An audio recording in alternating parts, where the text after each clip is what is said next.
how did I get into pro wrestling is kind of a funny story. I peruse Netflix all the time trying to find something to watch like during my lunch break, and I found the show Glow, and it's about women wrestling. And I started watching it, and I finished the series like in a week, and that actually initiated like my interest. I was like, I want to know more about like actual wrestling or the story behind Glow.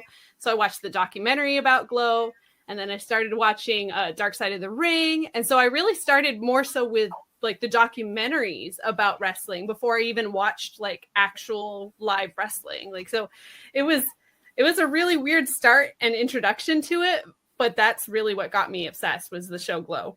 I don't think that's so bad because I mean, first off, in we got to remember how big and monumental that time period was, especially for women's wrestling, because you had Glow on Netflix, which was a rehashing, and a dramatization of the 1980s era, literally like promotion and TV show of the same name, right? Mm-hmm. But then also at the same time, you had the Bellas and doing Total Bellas, Total Divas with the rest of the divas, Yeah. right?